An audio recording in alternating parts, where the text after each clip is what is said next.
الله الرحمن الرحيم الحمد لله وكفى وسلام على عباده الذين اصطفى أما بعد فأعوذ بالله من الشيطان الرجيم بسم الله الرحمن الرحيم فتقبلها ربها بقبول حسن وأنبتها نباتا حسنا وكفلها زكريا كلما دخل عليها زكريا المحراب وجد عندها رزقا قالت يا مريم أنى لك هذا قالت هو من عند الله إن الله يرزق من يشاء بغیر حساب صدق اللہ العظیم. محترم حضرات، گزشتہ کل ہم نے معجزہ، کرامت، استدراج کے متعلق بتایا تھا کہ ان میں ایک چیز جو کامن ہے وہ یہ ہے کہ ہر ایک میں عمل کا جو اظہار ہوتا ہے وہ خرق عادت ہوتا ہے، یعنی فطرت کے خلاف. لیکن ان تینوں کے درمیان بہت بڑا فرق ہے جس کو ہمیں سمجھنا ہے، اور یہ بہت اہم اور ضروری ہے. یہ ہمارے عقیدے کا حصہ ہے. چنانچہ معجزہ کے متعلق میں نے بتایا تھا کہ اللہ رب العزت کسی بھی نبی کے دعوی نبوت کو ثابت کرنے کے لیے اس کے ہاتھوں خرق عادت اور خلاف فطرت کام کو ظاہر کرتا ہے، یہ ان کے دعوی نبوت کو ثابت کرنے کے لیے. چنانچہ میں نے مثال دی تھی حضرت موسیٰ علیہ السلام کے معجزہ کی اور حضرت عیسیٰ علیہ السلام کے معجزات کی اور نبی کریم صلی اللہ علیہ وسلم کے بے شمار معجزات. چنانچہ ان میں سب سے بڑا علمی معجزہ قرآن کریم اور عملی معجزہ معراج ہے. دوسرے نمبر پر کرامت. اللہ رب العزت اپنے نیک بندوں کے ہاتھوں خلق عادت اور خلاف فطرت عمل کو ظاہر فرماتا ہے، اور یہ اللہ کی طرف سے ایک بہت بڑا اعزاز ہوتا ہے. لیکن اس میں دعوی نبوت نہیں ہوتا، اور نہ اللہ کا ولی اپنے ارادے سے کرامت کا اظہار کرتا ہے، بلکہ اللہ خود بخود بلا ارادہ ولی اس سے یہ کرامت ظاہر فرماتا ہے. یاد رکھیے اس بات کو. چنانچہ یہ ہم خود فیصلہ کریں گے کہ یہ کس آدمی سے ظاہر ہوتی ہے، یہ عمل خلاف فطرت عمل کس آدمی سے ظاہر ہوتا ہے، اس کی زندگی کیسی ہے، اس کا ظاہری حلیہ کیسا ہے. چنانچہ آج کل جو ہے ایک خاص قسم کی کمیونٹی جو ہے، مطلب یہ کام جو کرتی ہے لوگوں کو گمراہ کرنے کا، اور بہت سے ایسے میں مثالیں دوں گا بہرحال جس سے آپ کو سمجھ میں آئے گا کہ ابھی آپ جو ہے مختصر طور پر آپ یہ سمجھیے کہ کرامت یہ اللہ کے ولی کے ہاتھوں اللہ ظاہر فرماتا ہے. ولی کے ارادے کے بغیر خود بخود اللہ ایک اعزاز کے طور پر ان سے یہ کام سرزد کرواتا ہے. میں اس کی مثال دوں گا. چونکہ آج کل کرامات اولیاء کے سلسلے میں ایک بات یاد رکھیے، کرامات اولیاء یہ حق ہے، یہ ہمارے عقیدے کا حصہ ہے.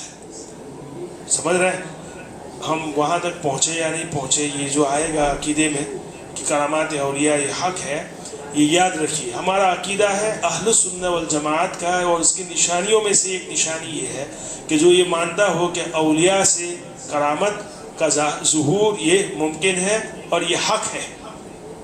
لیکن چونکہ آج کل کرامات کے سلسلے میں امت اس قدر غلو کر رہی ہے، چنانچہ بڑے سے بڑا بزرگ اس کی حقیقی جو کرامتیں ہیں، واقعتاً جو کرامتیں ہیں، وہ بھی مشکوک ہو چکی ہیں. چنانچہ میں آپ کو کسی ولی کی کرامت کی مثال نہیں دوں گا، میں آپ کو مثال دوں گا قرآن کریم سے اور حدیث سے. آپ کو معلوم ہے حضرت مریم رضی اللہ تعالیٰ عنہ، حضرت عیسیٰ علیہ السلام کی والدہ، ان کی والدہ نے، حضرت مریم کی والدہ نے یہ منت مانی تھی کہ اگر میرے پیٹ سے بچہ ہوگا تو میں اس کو بیت المقدس کی خدمت کے لیے وقف کروں گی. لیکن بہرحال پھر مریم رضی اللہ تعالیٰ عنہ کی ولادت ہوئی، اور ان کو بہرحال جو ہے یہ بچپن میں یتیم ہو چکی تھی. چنانچہ ان کی کفالت حضرت زکریا علیہ السلام جو اللہ کے نبی ہے ان کو سپرد کی گئی، چونکہ وہ ایک نیک اور ولیہ تھی۔ ہر آدمی جب یہ یتیم ہوئی تو ہر آدمی سامنے آیا اور انہوں نے یہ خواہش ظاہر کی کہ ہم اس کی کفالت کریں گے۔ چنانچہ قرآن اندازی ہوئی اور حضرت زکریا علیہ السلام جو اللہ کے نبی ہے اور رشتے میں حضرت مریم کے یہ خالو لگتے ہیں، یعنی ماسا جی آپ نے جو کہ گجراتی میں خالو، یا ایک قول کے مطابق یہ ان کے چچازاد بھائی تھے۔ حضرت زکریا علیہ السلام ان کی جو ہے کفالت کرتے تھے۔ حضرت مریم علیہ السلام چونکہ اللہ کی ولیہ اور ایک صدیقہ عورت تھی، قرآن کریم نے اس کی گواہی دی ہے۔ گزشتہ کل میں نے جو ایک مسئلہ جو ہے آپ کو بتایا تھا کہ نبوت مردوں میں چلی ہے یا عورتوں میں، تو ہمارا عقیدہ یہ ہے کہ نبوت مردوں ہی میں چلی ہے۔ بعض لوگوں کا جو خیال ہے کہ عورت بھی نبی ہوئی تھی، ان میں جو ہے مریم علیہ السلام کا بھی ذکر کیا تھا۔ قرآن کریم نے ان کے صدیقہ ہونے کی گواہی دی ہے، البتہ ان کے نبیہ ہونے کی گواہی نہیں دی۔ حضرت عیسیٰ علیہ السلام کی والدہ کے سلسلے میں فرمایا اللہ نے وَأُمُّهُ صِدِّيقَةٌ، یعنی ان کی ماں جو ہے ولیہ تھی، صدیقہ تھی، نیک اور صالح عورت تھی۔ اور واقعتاً چنانچہ بیت المقدس میں ایک کمرہ تھا عبادت کے لیے، وہاں جو ہے وہی رہتی تھی، اعتکاف کی حالت میں رہتی تھی ہر وقت اور اللہ کی عبادت کرتی تھی۔ حضرت زکریا علیہ السلام چونکہ ان کے کفیل تھے، وقتاً فوقتاً وہ ان کے کمرے میں جاتے تھے۔ چنانچہ بہت سی مرتبہ جو ابھی میں نے جو آیت کریمہ تلاوت فرمائی اس میں یہ قصہ ہے کہ حضرت زکریا علیہ السلام ان کے کمرے میں داخل ہوئے تو انہوں نے دیکھا کہ ان کے پاس پھل ہے اور بے موسم پھل ہے، یعنی موسم کے علاوہ۔ تو اس وقت جو ہے وسائل کی قلت کی وجہ سے وہاں پہ یہ ممکن ہی نہیں تھا کہ ان کے پاس بے موسم پھل کیسے آئے۔ حضرت زکریا علیہ السلام نے سوال کیا اَنَّىٰ لَكِ هَٰذَا، یہ آپ کے پاس کہاں سے آئے؟ انہوں نے کہا قَالَتْ هُوَ مِنْ عِنْدِ اللَّهِ، یہ اللہ کی طرف سے۔ یہ پھر فرمایا قَالَتْ هُوَ مِنْ عِنْدِ اللَّهِ إِنَّ اللَّهَ يَرْزُقُ مَن يَشَاءُ بِغَيْرِ حساب، اللہ تعالیٰ جسے چاہے بے حساب رزق عطا فرماتے ہیں۔ یہ کرامت تھی حضرت مریم علیہ السلام کے ہاتھوں ظاہر فرمائی، اور یہ جب قصہ سنا تو حضرت زکریا علیہ السلام نے پھر دعا کی تھی کہ اللہ مجھے بھی جو ہے اولاد نصیب فرما، چونکہ وہ پیرانہ سالی تھی۔ تو اس کے بعد جو ہے اللہ رب العزت نے ان کو حضرت یحییٰ علیہ السلام کی خوشخبری جو ہے سنائی۔ تو یہ مریم علیہ السلام کی کرامت کی میں نے مثال دی۔ دوسری مثال حدیث شریف سے ہے۔ حضرت عمر رضی اللہ تعالیٰ عنہ کا مشہور قصہ جو ہے، حضرت عمر رضی اللہ تعالیٰ عنہ جب دور خلافت تھی، دور خلافت میں اسلامی ایک لشکر ساریہ ابن زنیم رضی اللہ تعالیٰ عنہ کی قیادت میں ایران کی کسی محاذ پر لڑ رہا تھا، اور حضرت عمر رضی اللہ تعالیٰ عنہ مدینہ منورہ میں خطبہ دے رہے تھے ممبر پر۔ اچانک انہوں نے یہ جملہ بولا یا ساریہ الجبل، یا ساریہ الجبل۔ یہ بہرحال آپ سنتے ہیں یہ قصہ۔ اصل جو ہے قصے کی حقیقت یہ تھی، ساریہ ابن زنیم جو ہے ان کی قیادت میں یہ لشکر جو ہے اسلامی لشکر ایران کے کسی محاذ پر لڑ رہا تھا۔ وہاں پہ دشمنوں نے ایک چال چلی اور اسلامی لشکر کو پہاڑ کے پیچھے سے یا کسی اور طریقے سے گھیرنے کی کوشش کی۔ حضرت عمر رضی اللہ تعالیٰ عنہ کو کسی طرح الہامی طور پر یہ بات معلوم ہو گئی۔ اللہ رب العزت نے ان کے دل میں یہ بات القاء کی، اور ممبر پر بیٹھے بیٹھے زور سے انہوں نے یہ کہا یا ساریہ الجبل، یہ ساریہ تم پہاڑ کی پناہ لو یا پہاڑ کے پیچھے دیکھو۔ چنانچہ بغیر کسی مواصلاتی نظام کے کوسوں دور، میلوں دور، اللہ رب العزت نے حضرت عمر کی یہ بات حضرت ساریہ رضی اللہ تعالیٰ عنہ کے کانوں تک پہنچا دی، اور یہ آواز انہوں نے میدان میں سنی، اور سن کر انہوں نے بہرحال اپنی جو پالیسی تھی وہ تبدیل کی اور دشمن کی چال سے وہ محفوظ رہے۔ جب وہ مدینہ منورہ آئے تو انہوں نے گواہی دی کہ ہم نے حضرت عمر رضی اللہ تعالیٰ عنہ کی آواز ہم نے اپنے کانوں سے سنی تھی۔ یہ حضرت عمر رضی اللہ تعالیٰ عنہ کی ایک کرامت تھی۔ بہرحال یہ کرامات الاولیاء یہ حق، یہ ہمارا عقیدہ ہے۔ یہ کرامت اور معجزہ کے درمیان یہ فرق ہے کہ وہ دعوی نبوت کے ساتھ ہوتا ہے، یہ دعوی نبوت کے بغیر اور ولی کے ارادے کے بغیر اللہ رب العزت جو ہے ظاہر فرماتے ہیں۔ استدراج جو اللہ رب العزت، استدراج میں وہی ہوتا ہے کہ خرق عادت اور خلاف فطرت کام جو ہے کسی فاسق، فاجر یا کافر کے ہاتھوں اللہ رب العزت ظاہر فرماتے ہیں۔ مثال کے طور پر جادوگر اپنا جادو دکھلاتے ہیں، یہ دیکھ کر ہمیں فوری طور پر احساس ہوتا ہے کہ فطری طور پر یہ عمل جو ہے ممکن نہیں، لیکن جادوگر اپنے ہاتھوں یہ ظاہر فرماتا ہے، یا کوئی فاسق اور فاجر، مثال کے طور پر فرعون نے دعوی ربوبیت کیا تھا، اپنے رب ہونے کا دعویٰ کیا تھا، لیکن اس کے باوجود سالوں تک اس کی جو ہے سلطنت باقی رہی۔ یہ استدراج تھا، اللہ کی طرف سے ایک ڈھیل تھی۔ استدراج کا مطلب ڈھیل دینا۔ اسی طرح دجال قرب قیامت میں جو اپنی طاقت کا اظہار کرے گا، جنت اور جہنم کا مظاہرہ کروائے گا، بارش برسائے گا، اور مردوں کو جو ہے زمین سے، قبروں سے کھڑا کر کے ان کو زندہ کرے گا، یہ سب کچھ جو کام ہوگا دجال کے ہاتھوں، یہ بھی ایک استدراج ہے۔ اس کی یہ سمجھیے کہ اس کی یہ مثال آپ سمجھیے۔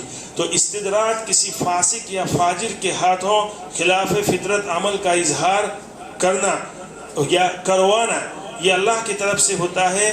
یہ اس کے اعزاز اور آنر کے لیے نہیں، بلکہ ایک دھوکہ ہوتا ہے تاکہ وہ شخص جو ہے فسق و فجور میں آگے بڑھے، یا یہ کہ اس کا امتحان لیا جائے اور اس کو احساس نہیں ہوتا کہ یہ استدراج ہے، بلکہ یہ سمجھتا ہے میں حق پر ہوں، میں جو کام کر رہا ہوں وہ صحیح ہے۔ اگر صحیح نہ ہوتا تو بہرحال یہ میرے جو کرتب ہے اور جو میرے کام ہے وہ سکسیس نہ ہوتے۔ تو یہ تین چیزیں ہیں میرے دوست، معجزہ، کرامت اور استدراج۔ ان تینوں میں فرق کرنا بہت ضروری ہے۔ بہت سی مرتبہ چنانچہ ہم لوگ زندہ کوئی ولی اللہ ہے، اس سے اگر کوئی غیر معمولی کام ظاہر ہوتا ہے تو ہم کہہ دیتے ہیں یہ حضرت کا معجزہ ہے۔ یہ حضرت کا معجزہ نہیں، حضرت کی کرامت ہو سکتی ہے۔ معجزہ کا تعلق کس سے ہے؟ بولیے، نبیوں سے۔ اسی طرح ایسے لوگ جو ہے اپنی جہالت کی وجہ سے ایسے لوگوں کو اپنا پیر اور بابا اور ولی اور مقتدی سمجھ لیتے ہیں کہ ان کے چہروں پر نہ تو سنت ہے، نہ ان کے لباس کا ٹھکانہ ہے، اور یہ کہتے ہیں یہ ان کی کرامت ہے۔ کرامت کیسے ہو سکتی ہے؟ یہ استدراج ہو سکتا ہے۔ اس کی زندگی آپ دیکھیے، ان کی زندگیوں میں سنت ہے یا نہیں، دین ہے یا نہیں، واقعتاً وہ اللہ سے ڈرنے والے ہیں یا نہیں۔ اور پھر اگر کوئی خلاف فطرت کام ان سے سرزد ہو تو آپ کرامت کہہ سکتے ہیں۔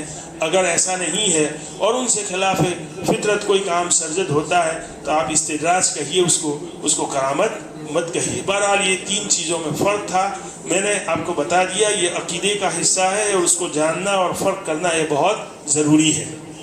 اب جو مسئلہ ہے، میں نے آپ کو بتایا تھا کہ ہم لوگ بات کریں گے معراج کے اوپر، چونکہ معراج جس طریقے سے قرآن پر ہم نے بات کی، قرآن یہ آپ صلی اللہ علیہ وسلم کا ایک بہت بڑا عملی جو ہے علمی معجزہ تھا اور معجزہ ہے۔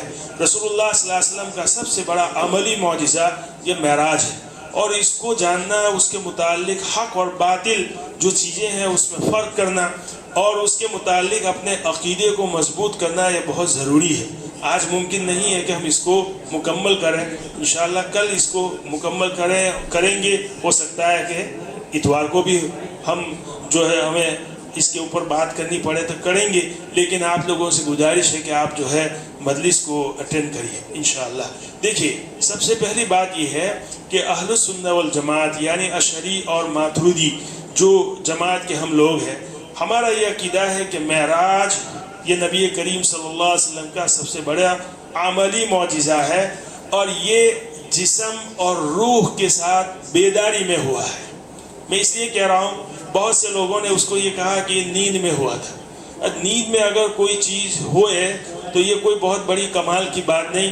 نیند میں ہر آدمی اپنے فیل کا خواب دیکھتا ہے۔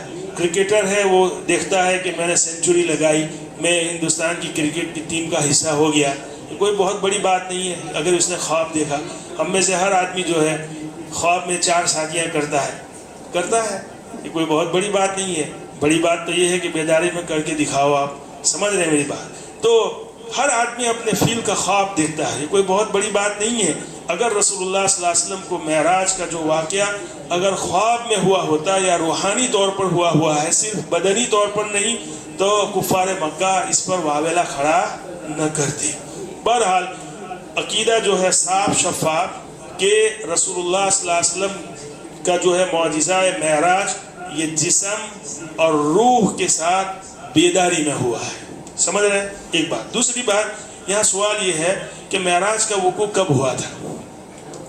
تو سال کے سلسلے میں تو کہہ سکتے ہیں کہ یہ ہجرت سے پہلے ہوا، ہجرت سے پہلے 2 سال پہلے ہوا، اور مہینے کے سلسلے میں اور تاریخ کے سلسلے میں روایت بہت زیادہ مختلف ہے۔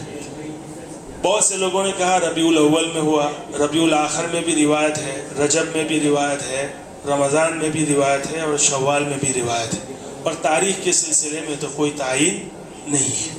میں اس لیے کہہ رہا ہوں کہ، اور یہ دیکھیے، یہ چیز ہمارے عقیدے سے متعلق نہیں تھی، یا اس کے ساتھ ہمارے کسی اعمال کا تعلق نہیں تھا، اس لیے اس کو محفوظ نہیں رکھا گیا، اور نہ اس کو محفوظ رکھنے کی طرف کوئی توجہ دی گئی۔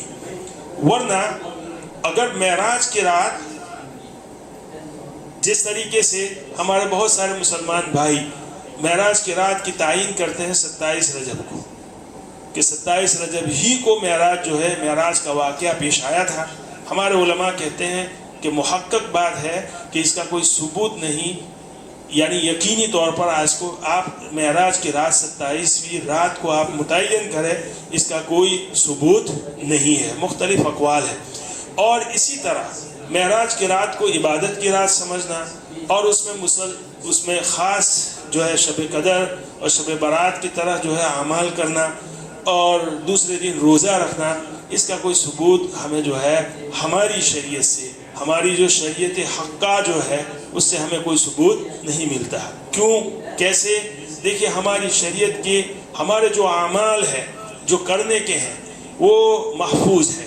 رسول اللہ صلی اللہ علیہ وسلم کا اس امت پر بہت بڑا احسان ہے کہ کوئی گھڑی، کوئی دن، کوئی رات جو اس امت کے لیے معزز تھی، اور اس میں بہرحال اس رات امت کے لیے اعمال کرنا مفید ہوتا، اور رسول اللہ صلی اللہ علیہ وسلم نے اس امت کو اس پر مطلع نہ کیا ہو، ایسا نہیں ہو سکتا۔ یہ آپ صلی اللہ علیہ وسلم کا بہت بڑا احسان ہے۔ اب دیکھیے، واقعہ معراج کے بعد آپ صلی اللہ علیہ وسلم 12 سال تک زندہ رہے۔ آپ صلی اللہ علیہ وسلم کی زندگی سے ایک روایت کا ثبوت نہیں ملتا کہ معراج کی رات کو انہوں نے عبادت کی رات شمار کی ہو، یا انہوں نے خود عمل کیا ہو، کچھ نمازیں پڑھی ہو، نفلیں پڑھی ہو، یا صحابہ کو اس کی تلقین کی ہو۔ آپ صلی اللہ علیہ وسلم کے بعد صحابہ کرام کا دور تقریباً 1 صدی کا ہے۔ 100 سال تک صحابہ کرام زندہ رہے، کسی صحابی سے کوئی عمل ثابت نہیں ہے۔ میں اس لیے کہتا ہوں، آدمی اپنی انرجی صرف کرتا ہے، یہ بہت بڑی بات ہے۔ دیکھیے، کوئی شخص نفلی عبادت کے لیے اپنی طاقت کو کھپائے، یہ بہت بڑی بات ہے، لیکن دکھ ہوتا ہے، درد ہوتا ہے کہ آدمی غلط طریقے سے اپنی انرجی صرف کرتا ہے، بجائے اس کے کہ وہ ثواب پائے، گناہ کا مرتکب ہوتا ہے۔ عبادت وہی معتبر ہے جو سنت سے ثابت ہو، جو صحابہ کرام سے عمل سے ثابت ہو۔ تو جو کام سنت سے ثابت نہ ہو، وہ کام کرنا عبادت نہیں، بلکہ ہمارے لیے کیا بن سکتا ہے؟ وبال بن سکتا ہے۔ سمجھ رہے ہیں میری بات کو؟ تو سب سے پہلی بات یہ کہ معراج کب واقع ہوئی؟ ہجرت کے 2 سال پہلے۔ دن اور مہینے کی تعین میں بہت بڑا اختلاف ہے۔ معراج کی رات کو اعمال کی رات سمجھنا اور فضیلت کی رات سمجھنا، اس کا کوئی ثبوت نہیں ہے۔ معراج، دیکھیے، نبی کریم صلی اللہ علیہ وسلم ایک مرتبہ ام ہانی کے گھر مکہ مکرمہ میں آرام فرما رہے تھے۔ ام ہانی کون ہے؟ اب سوال یہ ہوتا ہے، ہر بات جو ہے کنفیوز کرتی ہے کہ یہ بات آپ کو معلوم ہوگی یا نہیں، اس لیے مجھے بتانا پڑتا ہے۔ ام ہانی جو ہے آپ صلی اللہ علیہ وسلم کی بڑی چچیری بہن ہے، یہ ابو طالب کی بیٹی ہے، ان کا نام فاختہ بنت ابی طالب ہے۔ یہ حضرت علی کی بہن ہے۔ آپ صلی اللہ علیہ وسلم کی جو چچازاد بہنیں ہیں جن کے احسانات آپ صلی اللہ علیہ وسلم پر ہے، ان میں سے یہ ایک ام ہانی ہے۔ یہ وہی ام ہانی ہے کہ فتح مکہ کے وقت آپ صلی اللہ علیہ وسلم جب مکہ میں داخل ہوئے تو انہی کے گھر گئے تھے، غسل کیا تھا، 8 رکعت چاشت کی نماز پڑھی اور وہاں پہ کھانا تناول فرمایا تھا۔ تو یہ ام ہانی، ان کے گھر آپ صلی اللہ علیہ وسلم آرام فرما رہے تھے۔ حضرت جبرائیل امین آئے، ان کو اٹھایا، اور شک کے صدر، اب دوسری بات آ گئی، شک کے صدر، اس لیے ہم آگے نہیں بڑھ رہے ہیں، لیکن بہرحال ایک علمی چیز ہے، جاننا ضروری ہے۔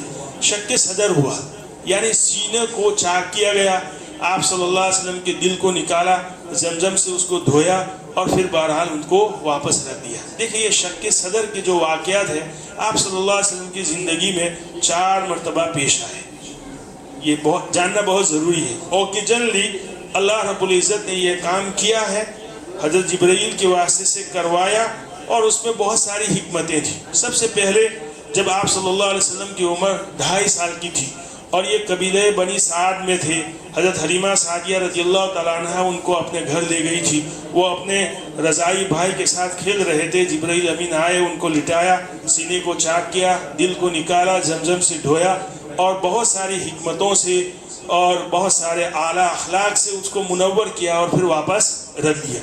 یہ چونکہ حدیث میں آتا ہے ہر شخص کے دل میں شیطانی اثرات ہوتے ہیں، چنانچہ اللہ رب العزت بچپن ہی سے آپ صلی اللہ علیہ وسلم کے دل کو ہموار کر رہے تھے آئندہ آنے والی جو بہت بڑی ذمہ داریاں ہیں اس کے لیے۔ چنانچہ یہ بچپن کا واقعہ تھا، بچپن میں آپ صلی اللہ علیہ وسلم کے دل کو شیطان اور نفسانی آلائشوں سے محفوظ کیا گیا۔ دوسرے نمبر پر دیکھیے اب یہ عمر کا ایک مرحلہ ختم ہو رہا تھا، 10 سال کی عمر میں، ایک روایت کے مطابق 10 سال کی عمر میں پھر جبرائیل امین آئے اور پھر ان کا شق صدر ہوا، اور اسی طرح کا عمل ہوا، زمزم سے دھویا گیا دل اور پھر واپس رکھ دیا۔ اب دیکھیے چونکہ زندگی کے دوسرے مرحلے میں داخل ہونے والے تھے، جوانی کا جو مرحلہ تھا وہ آنے والا تھا، اس کے لیے اللہ رب العزت ان کے دل کو بہرحال ہموار کر رہے تھے، تیار کر رہے تھے۔ تیسرا شق صدر جو ہوا وہ 40 سال کی عمر میں غار حرا میں ہوا، یعنی وہی سے پہلے۔ اب ظاہر سی بات ہے اللہ رب العزت فرماتے ہیں کہ ہم آپ پر ایک بھاری کلام نازل کرنے والے ہیں، یعنی یہ کلام اللہ، اور نبوت کی بہت ساری ذمہ داریاں، اور نبوت کی ذمہ داریوں میں سب سے بڑی بات اعلیٰ اخلاق، صبر، استقامت، بہت ساری چیزیں جو تھی، اس کے لیے دل کو منور کرنا اور دل کو تیار کرنا ضروری تھا۔ جبرائیل امین غار حرا میں گئے اور پھر شق صدر ہوا اور پھر یہی عمل دہرایا گیا۔ اور چوتھا شق صدر جو ہوا وہ معراج کے وقت۔ معراج کے وقت دیکھیے اوکیجنلی آپ سمجھیے کہ معراج یہ ایک نورانی سفر تھا، آسمان سے لے کر سدرۃ المنتہا تک ایک لمبا نورانی سفر۔ اس میں کیا کیا ہوا، ایسی کرامات، ایسے معجزات کا ظہور ہوا جو اس سے پہلے کسی نبی کے ساتھ نہیں ہوا۔ سدرۃ المنتہا تک جانا تھا، اللہ کا قرب حاصل کرنا تھا، جنت اور جہنم کا دیدار کرنا تھا، اللہ رب العزت کا دیدار، اللہ رب العزت سے ہم کلامی کرنی تھی۔ ان سب چیزوں کے لیے دل کو بہرحال ہموار کرنا تھا، تو شق صدر ہوا۔ چنانچہ حضرت جبرائیل علیہ السلام ام ہانی کے گھر گئے اور شق صدر کر کے پھر ان کو براق پر مکہ سے کہاں لے گئے، بیت المقدس۔ دیکھیں یہاں پہ ایک بات آپ لوگ بیانوں میں سنتے ہوں گے، براق پر سفر ہوا، براق پر سفر ہوا، ہم سمجھتے ہیں یعنی مسجد حرام سے لے کر بیت المقدس سے لے کر سدرۃ المنتہا تک، آسمانوں تک کا جو سفر ہوا، پورا کا پورا سفر براق پر ہوا نہیں۔ دیکھیے ہے ایک قول کے مطابق، صحیح قول یہ ہے کہ مسجد حرام سے مسجد اقصی تک جبرائیل امین ان کو براق پر لے گئے۔ وہاں پہ تمام انبیاء انتظار کر رہے تھے، امام الانبیاء آئے۔ اس سے ثابت ہوتا ہے کہ مقتدی پہلے آتے ہیں اور امام بعد میں آتا ہے، لیکن گجراتی کمیونٹی میں نہیں، یہ کام مت کرنا۔ بہرحال تو یہ انبیاء جو ہے انتظار کر رہے تھے، وہاں پہ امامت کروائی آپ صلی اللہ علیہ وسلم نے۔ اس کے بعد جبرائیل امین ان کو لے کر گئے آسمانوں پر۔ کیسے گئے؟ براق پر گئے نہیں، یہ روایت کمزور ہے۔ صحیح روایت کے مطابق جنت سے خاص قسم کی سیڑھی لائی گئی، جس کو زمرد اور زبرجد جو ہے پتھروں سے سجایا گیا تھا، اسی جو ہے سیڑھی سے آپ صلی اللہ علیہ وسلم آسمانوں پر گئے۔ اور پہلے آسمان پر آدم علیہ السلام سے ملاقات ہوئی، دوسرے آسمان پر حضرت عیسیٰ اور حضرت یحییٰ علیہ السلام سے ملاقات ہوئی، تیسرے پر حضرت یوسف علیہ السلام سے، چوتھے پر حضرت ادریس علیہ السلام سے، پانچویں پر حضرت ہارون علیہ السلام سے، چھٹے پر حضرت موسیٰ علیہ السلام سے، اور ساتویں پر حضرت ابراہیم علیہ السلام پر۔ اور حضرت ابراہیم علیہ السلام سے ملاقات ہوئی۔ حضرت ابراہیم علیہ السلام اس وقت بیت المعمور پر ٹیک لگا کر بیٹھے ہوئے تھے۔ چنانچہ یہ انبیاء کی ملاقات 7 آسمانوں پر ہوئی۔ یہاں تک ہم جو ہے رکتے ہیں، انشاءاللہ آئندہ کل وہاں سے آگے جائیں گے۔ وآخر دعوانا الحمدللہ۔